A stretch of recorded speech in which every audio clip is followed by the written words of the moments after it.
tous et bienvenue dans cette nouvelle vidéo. Nous nous retrouvons pour parler film et cette fois-ci nous allons parler sortie Netflix. Je tenais tout d'abord à m'excuser, j'ai évoqué avec certains d'entre vous la possibilité de faire un top de mes séries de l'année 2021 et je trouvais l'idée vraiment intéressante. Petit problème, à part une série qui est Arcane, j'ai pas eu vraiment de coup de cœur cette année en matière de séries.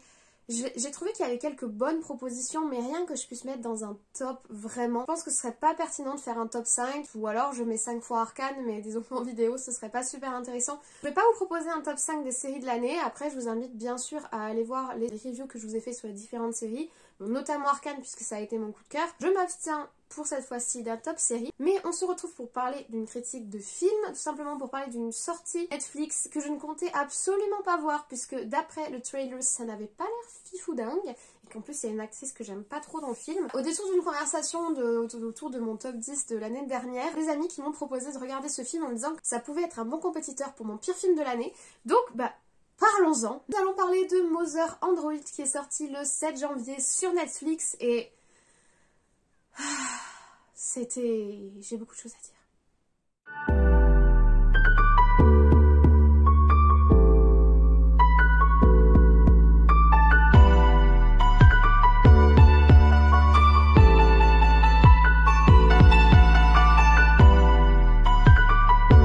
Alors, Mother/Android, qu'est-ce que c'est? De quoi parlons-nous? C'est un film de type thriller, science-fiction, qui est sorti sur Netflix, du coup le 7 janvier, donc cette semaine. Et comment vous dire que... Vraiment, j'étais pas convaincue. J'étais pas convaincue parce que déjà, il y a comme actrice Chloé Grace Moretz que je n'aime pas beaucoup. C'est très personnel, hein. Des fois, il y a des acteurs, t'accroches pas. Et j'accroche vraiment pas à cette actrice. Quels que soient les films où je l'ai vue, elle est dans Carrie, elle est dans Kick-Ass, elle est dans La 5e vague, qui est une adaptation d'un roman dystopique que j'aime bien, mais l'adaptation est pourrie. Elle est aussi dans Dark Shadows, pourtant j'adore Dark Shadows, mais elle m'agace. Et elle est aussi dans un film d'horreur pas top qui s'appelle Laisse-moi entrer. Donc voilà, et à chaque fois, en fait, je trouve qu'elle apporte pas grand chose au film. J'aime pas son jeu, en fait. Voilà, j'aime pas son jeu, j'aime pas ce qu'elle propose. Donc de base, c'est pas un film qui m'a attirée, de la même façon que je vais être attirée par certains acteurs. Benedict Cumberbatch, tu me le mets dans un film, je vais forcément être intéressée, même si le sujet du film m'intéresse pas. Là, même si on est sur de la science-fiction, ça ne m'attirait pas particulièrement. Maintenant, voilà, je vous ai dit, la petite anecdote, je suis laissée tenter, je me suis fait un chocolat chaud, je me suis mise sous un plaid et je me suis dit, allons-y.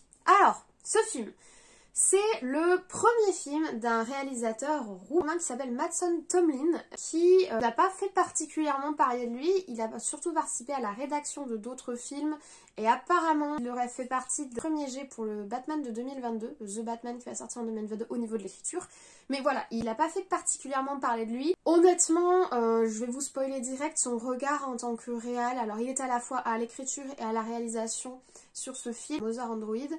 Son regard, l'image est pas particulièrement intéressante, franchement. Et le scénario, oulala, enfin ça part dans tous les sens. Donc bon, disons que je suis pas convaincue par son travail, son premier film. Après c'est le premier, donc c'est aussi normal qu'il soit imparfait. Mais quand ton premier partenariat cinématographique, tu le fais avec Netflix, qui est quand même une entreprise qui est connue quand même pour pas mal budgéter, et qui apporte un certain soutien, enfin je veux dire, leur but c'est que ça marche, donc ils apportent un certain soutien, et ils leur faisaient un bon casting. Bon, je vous ai parlé du coup de Chloé Grace Moretz, moi je l'aime pas, mais c'est quand même une actrice qui est un petit peu connue. Il y a aussi Algie Smith, qui a joué notamment dans la série Euphoria, la série de Drake. Je vais pas regarder parce que c'est pas du tout un sujet qui m'intéresse, tout ce qui tourne autour de la drogue, tout ça. Je suis pas intéressée par le réel, je suis intéressée par la fiction. Ou alors le réel, mais sur des trucs atroces, genre des meurtres. Ou genre la guerre. Le réel, tout ce qui est drames sociaux, tout ça, c'est pas des contenus qui m'intéressent, donc je me suis pas penchée sur la série Euphoria, mais il joue dedans. Il a aussi joué dans The Hate You Give, qui est sorti il y a pas longtemps et qui a fait pas mal de bruit parce que c'est un film qui était en plein dans le courant Black Lives Matter. Et il a aussi joué dans le film Detroit, qui est aussi plutôt un drame social. Donc voilà, c'est quand même aussi un acteur qui a quand même une petite place dans le milieu, donc on a plutôt un bon casting. Même si pas de mon point de vue, on a plutôt un bon casting. Mais voilà, le film pêche vraiment l'image, les effets, le scénario, surtout le scénario, on va en parler. Alors on va commencer par l'histoire. Au niveau de l'histoire, comment vous dire? On est sur quelque chose d'assez classique. Révolte des machines. On est dans un monde où des androïdes ont été développés de façon extrêmement réelle et qui sont un petit peu les serviteurs des humains. Ils sont supposés être programmés pour leur obéir et il y en a un peu un dans chaque maison. Sauf que les machines se rebellent, et on sait pas pourquoi, mais les machines se rebellent et se mettent à buter des humains. Au milieu de tout ça, l'héroïne, en gros, apprend qu'elle est enceinte, elle ne sait pas si elle va garder son enfant, mais dans le contexte, elle finit par le garder. Et on la retrouve un peu plus tard, essayant de conjuguer l'accouchement imminent avec le contexte terrible dans lequel ils vivent, puisqu'ils vivent sous la menace constante du coup des androïdes qui essayent de les tuer, et quelques petits spots qui sont un peu protégés, des villes comme Boston qui vont être un peu des safe places qui sont gardés par l'armée, ou des petits spots un peu partout avec des régiments militaires. Ils se déplacent, alors on alterne entre des moments où ils sont dans des zones protégées et des moments où ils sont, elle du coup et son copain, seuls dans la nature à essayer d'éviter les androïdes pour aller dans un endroit un peu plus safe, en gros. Donc voilà le scénario. Au niveau des effets spéciaux, à part une femme qui a été make-upée à fond, où ils lui ont fait vraiment un travail de maquillage avec une face de robot, et ils nous la montrent beaucoup, parce qu'il faut la montrer beaucoup, à part cette femme-là, il n'y a rien d'exceptionnel. Au niveau des effets spéciaux, il y a 3 trucs qui sont posés dans la forêt, une voiture accidentée, un petit feu et des messages « c'est la guerre, machin ». Voilà. Au niveau du décor qui nous est planté, c'est faible, c'est très faible. Donc on n'a pas vraiment... Si, on a un fond vert d'une ville un peu détruite avec du feu, voilà. Mais on n'a pas grand-chose d'exceptionnel. On passe beaucoup de temps dans la forêt, dans des espaces puisqu'ils se cachent, donc on passe beaucoup de temps dans des espaces naturels où ils se déplacent. C'est censé changer d'état américain. Donc on devrait quand même changer un petit peu de végétation, c'est pas le cas. Ils sont quasiment jamais dans des espaces urbanisés, donc c'est parce que c'est des lieux dangereux, mais bon, ça aurait pu être un peu plus intéressant. Donc bon, au niveau des décors, c'est assez creux, assez vide. Au niveau des maquillages et des effets spéciaux aussi, les effets spéciaux, on n'a pas, à part le maquillage. Donc franchement, de ce côté-là, bof. Pas très intéressant, quand on est sur de la science-fiction, quand même, on essaye de miser un petit peu sur tout ce qui est visuel, puisque on veut montrer quand même une société plus avancée. Donc ça, c'est bof. Et c'est pas le pire. C'est pas le pire, parce que si à côté on avait une super histoire, si on avait de super personnages, bien écrits, un truc logique, prenant, vous voyez, on est sur un thriller de science-fiction, donc on est quand même sur quelque chose qui est censé être prenant, on pourrait passer outre, mais on passe pas outre, parce qu'à côté c'est pas prenant. Donc déjà, première chose, les 2 personnages sont insupportables. Mais alors, surtout le personnage, c'est pas parce que je l'aime pas, je vous jure c'est pas parce que je l'aime pas, j'ai vraiment essayé de faire des efforts. Mais alors surtout le personnage de Chloé Grace là, mais alors elle est insupportable. Leur relation, la relation des deux là, la femme enceinte et son copain, leur relation, aucun sens.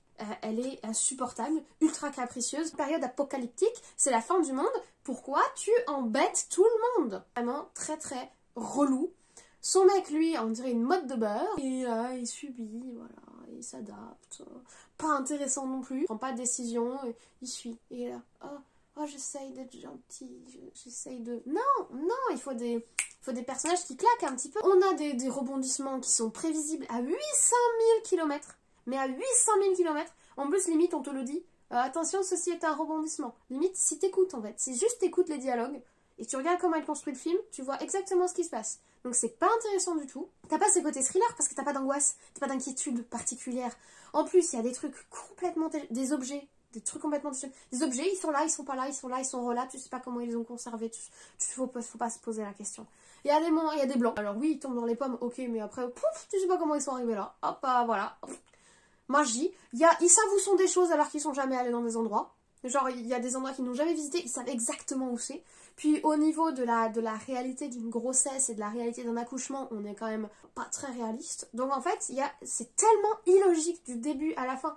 Ne serait-ce que les relations entre les personnages sont illogiques, mais tout le reste, même l'univers, la construction de l'univers, c'est pas logique ce qui se passe, ça n'a aucun sens. La fin, elle traîne, alors il y a des moments, tu speed, tu comprends pas ce qui se passe, t'as jamais la réponse. À des moments, ça traîne. La fin, elle traîne en longueur. Ils essayent de te sortir les violons, l'émotion, etc.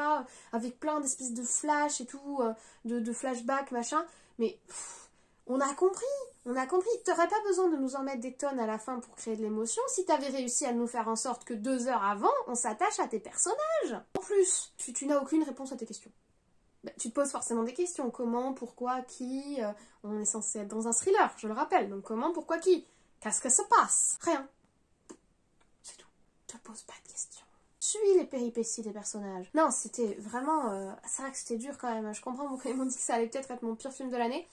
Alors en plus, bon, est-ce que le film est porteur de messages en particulier?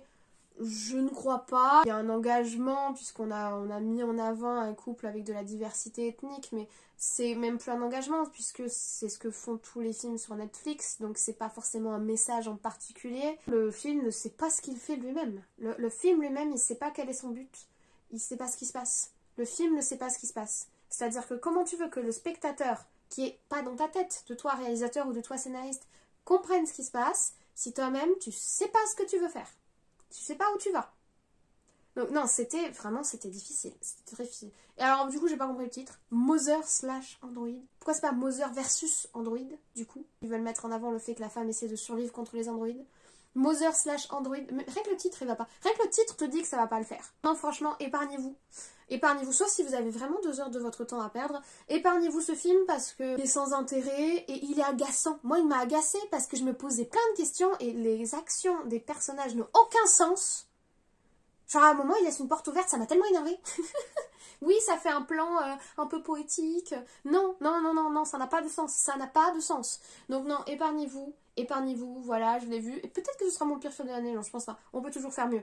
Et puis Cannes n'est pas encore passé, donc faut attendre Cannes. Une fois que Cannes sera passé, on saura si on peut faire pire ou pas. Mais non, franchement, épargnez-vous ce film parce que le paradis de l'incohérence. Et franchement, j'ai tellement pas accroché, quoi. Parce qu'il y a... T'as rien à te raccrocher, il y a qu'un qui est logique.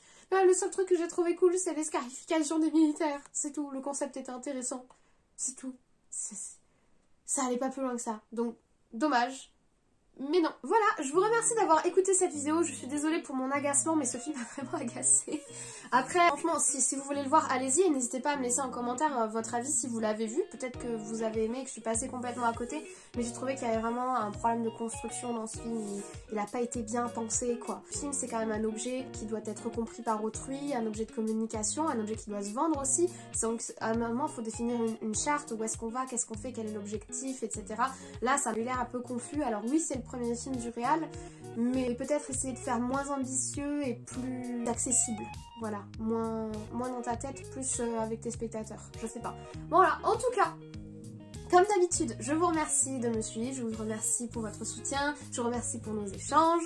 Je prends toujours autant de plaisir à filmer ces vidéos et je vous souhaite bien évidemment une très bonne journée, une très bonne semaine, de très très bons visionnages et nous on se retrouve très vite.